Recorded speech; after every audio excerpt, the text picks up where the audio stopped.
tengo mucho gusto de estar con vos en esta ocasión, enfrentando un tema difícil, largo, pero que también es un hito en lo que se refiere a la protección de datos en un plan que va mucho más allá de la Unión Europea. Me refiero al nuevo Reglamento General de Protección de Datos Personales, que estará vigente a finales de mayo del 2018. Este reglamento fue publicado el 4 de mayo de 2016, culminando un íter legislativo largo que empezó el 2012, en enero del 2012, que tuvo o enfrentó vicisitudes varias. Por ejemplo, en el Parlamento Europeo, nunca antes una iniciativa legislativa había recibido tantas enmiendas, por razones políticas, pero sobre todo por razones económicas y financieras, porque las grandes empresas de Internet, sobre todo norteamericanas, se empeñaron a delimitar, casi me atrevería a decir, a descafeinar el reglamento. Asimismo, en ese día fueron publicados otros dos instrumentos legislativos, dos directivas, una teniendo que ver con la protección de personas físicas en lo que respecta al tratamiento de datos personales por parte de las autoridades competentes para fines de prevención, investigación, detección o enjuiciamiento de infracciones penales o ejecución de sanciones penales. O sea, es la materia de la protección de datos personales en el ámbito criminal va a estar también armonizada a nivel europeo, y además una otra directiva concerniente al tratamiento de los datos de registros de números de pasajeros de transportes aéreos con objetivos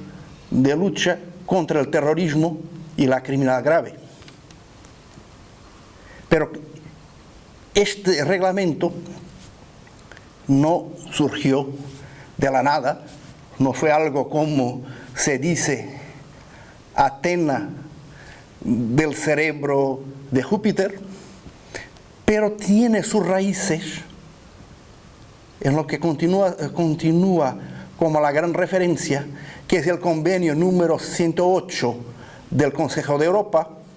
para la protección de las personas con respecto al tratamiento automatizado de datos de carácter personal, un reglamento del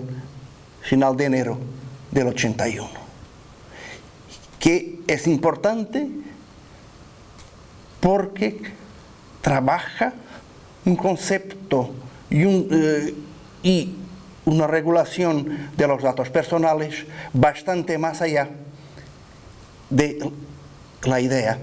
negativa de privacidad. Después, y yendo muy rápido, tenemos la Directiva 9546-CE de octubre del 95, que constituyó y constituye hasta este momento el centro del sistema europeo de protección de datos personales, que después es completado por varias otras directivas, una de ellas la que se refiere a la seguridad y protección de datos en comunicaciones electrónicas, que está ella también bajo un procedimiento legislativo para una nueva directiva. Y el fundamento de estas directivas de los años 90 y de los primeros años ya de este ciclo fue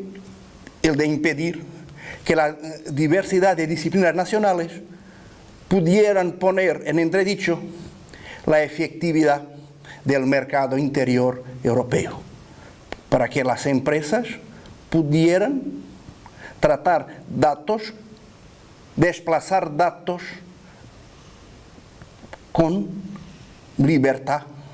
dentro de las fronteras de la Unión. Más recientemente, el Tratado de Lisboa, firmado en 2007 y vigente desde 2009,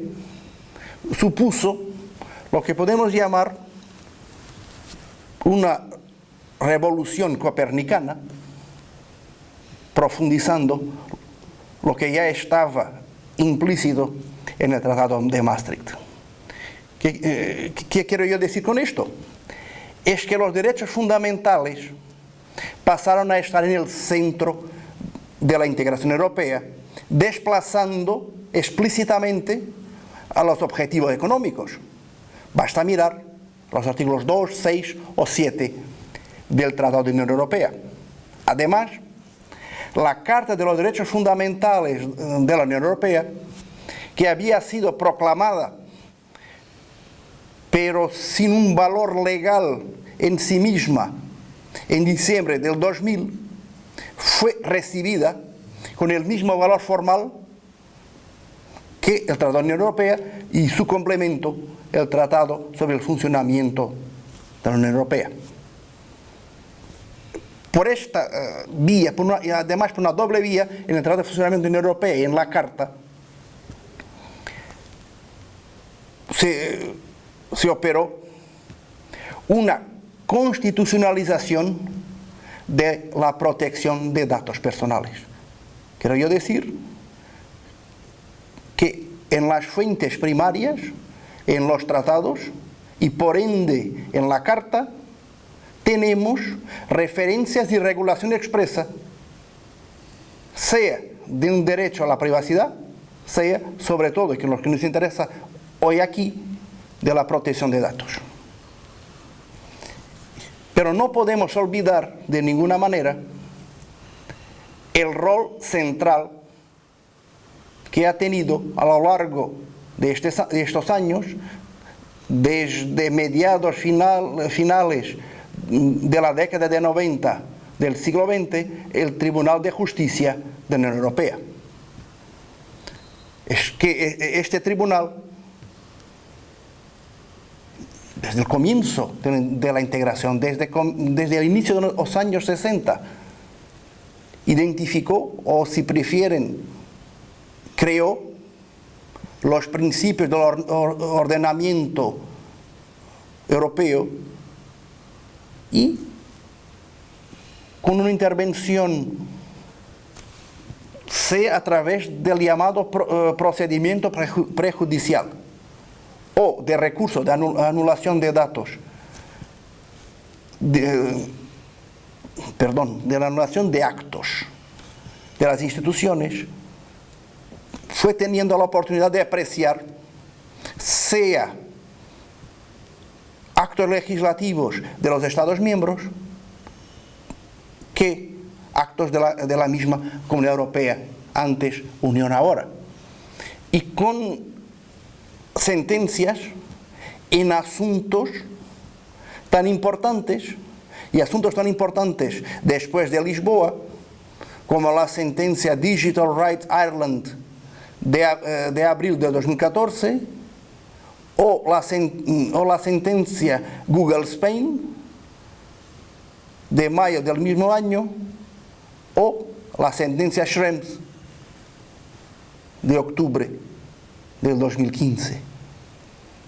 teniendo siempre en cuenta que el Tribunal de Justicia ha mantenido una orientación finalística dirigida a la consolidación del ordenamiento de la Unión Europea y, sobre todo, después del Tratado de Lisboa, de refuerzo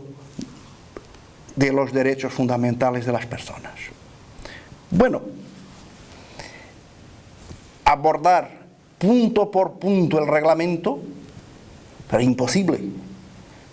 Bueno, yo estoy en un par de cursos que lo intentan hacer, pero nunca menos de 16 horas. Y yo tendré como unos 5 o 6 minutos. Entonces, para no intentar un milagro, dejaré algunos apuntes. En primer lugar, se trata de un reglamento y no ya de una directiva. Y es posiblemente el cambio principal. De tener 28 o al año que viene 27 regímenes armonizados, regímenes nacionales armonizados, tendremos un único instrumento, aun si el acuerdo político no llegó al punto de no dejar en algunos aspectos secundarios algún margen de maniobra a los estados para reglamentar el reglamento, y también impuso el llamado procedimiento de cooperación y coherencia para garantizar la integridad de los regímenes. Lo que tenemos aquí es una respuesta a la globalización, sobre todo en lo que se refiere a Estados Unidos y sus empresas, para evitar al máximo el llamado forum shopping, que estas empresas se aprovechen de las discrepancias legislativas que aún ocurren entre los Estados miembros de la Unión. Y aún más importante, este reglamento concreta la decisión constitucional de Lisboa, o sea, el reconocimiento de la protección de datos con una materia propia al nivel de la Unión, una materia europea, y no ya, como en tiempos de la directiva, una materia nacional que debía ser armonizada en el plan de la Unión para no contrarrestar el mercado interior. Pensando también en la globalización, el reglamento esclarece, refuerza su ámbito de aplicación territorial. De esta manera, este es el artículo 3, a los tratamientos de datos hechos fuera del territorio de los Estados miembros de la Unión por responsables por el tratamiento o encargados, con establecimiento en uno de estos estados, se aplica el reglamento, aun si el tratamiento de datos es hecho en la nube, en la cloud, o en África, o en Sudamérica, donde sea. Además, los tratamientos de datos de interesados residentes de la Unión Europea por responsables por el tratamiento o encargados sin establecimiento en la Unión, siempre que los interesados fueren destinatarios de ofertas de bienes o servicios, y lo que incluye todas las grandes empresas de Internet, sea Google, Facebook, Amazon, incluso si no tienen lugar pagos directos, si se trata de un modelo de negocio basado en la publicidad, o incluso si se trata de un control del comportamiento de los interesados,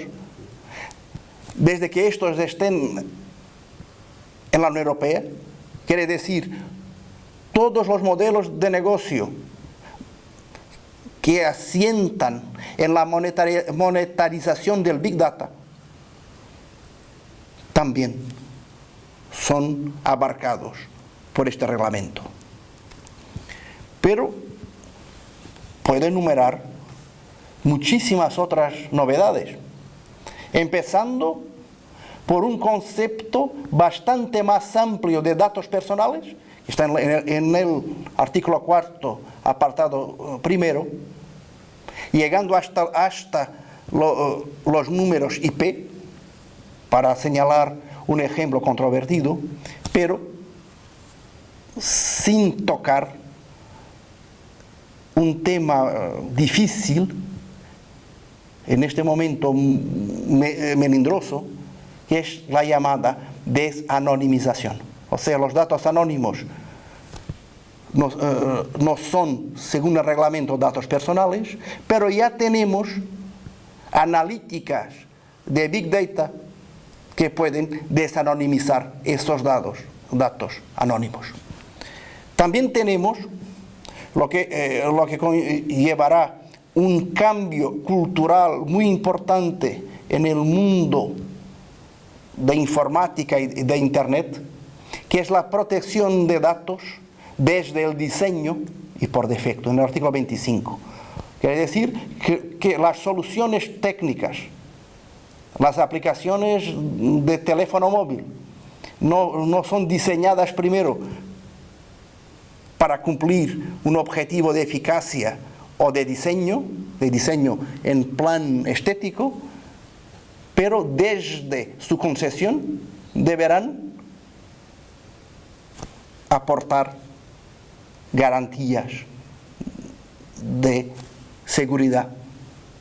y protección de datos. También tenemos aquí, en el artículo 4, apartado 5, 32.1a, 34.3a, un nuevo rol para las llamadas PET, o sea, tecnologías de refuerzo de la privacidad, señaladamente la pseudonimización y el cifrado. Aun si el reglamento se queda corto, incluso en lo que se refiere al tratamiento de datos sensibles, datos de salud, datos políticos, datos sindicales, datos sobre orientación sexual de las personas, al no imponer por defecto un deber de cifrado. También se mantiene el consentimiento como regla. Esto es un problema difícil de abordar, porque los estudios que tenemos es que la gente acepta condiciones, hasta condiciones que no les favorecen, sin pensarlo demasiado. Hay estudios que apuntan una media inferior a los 10 segundos entre la pregunta se acepta y la respuesta. Lo que nos llevaría a acentuar más aún la idea de protección de datos por defecto o por establecimiento de niveles de opción en protección, mayor o menor protección de datos. Pero teniendo en cuenta lo que establece el artículo 8.2 de la Carta de los Derechos Fundamentales de la Unión Europea, la idea de consentimiento es inherente a la de autodeterminación informativa y no habría, por razones digamos que constitucionales, una alternativa posible. También tenemos finalmente el reconocimiento legislativo pleno de un derecho al olvido de las personas de a pie, como se dice en España, no de las personas con relevancia pública, y un derecho al olvido, sea como el que señaló el Tribunal de Justicia en su sentencia en el asunto Google Spain, que es lo que se trataba era de no indexar información, pero también un derecho a solicitar y obtener el borrado de la información sobre cada interesado que esté en manos de un responsable por el tratamiento o un encargado, aun si pasaron esa información a terceras personas. Esto lo establece con detalle el artículo 17. Pero también tenemos un derecho a la portabilidad de los datos del artículo 20. Aquí surge, asociado a la protección de datos y la autonomía informacional, un instrumento para promocionar la competencia. La posibilidad que cada uno pasará a tener de solicitar que todos sus datos le sean entregados, además en un formato compatible, y que se los quede o los pase, o su proveedor, por ejemplo, de telecomunicaciones, haga llegar esos datos a un nuevo proveedor. También es importante, y es a lo mejor lo que en este momento está preocupando más a las administraciones públicas y a las empresas, es la obligatoriedad de tener un delegado de protección de datos que se va a hacer cargo con una posición independiente en el interior de las organizaciones, estando en plantilla o siendo un elemento exterior de la organización, que va a encargar de asegurar la aplicación de las reglas, teniendo como interlocutores sea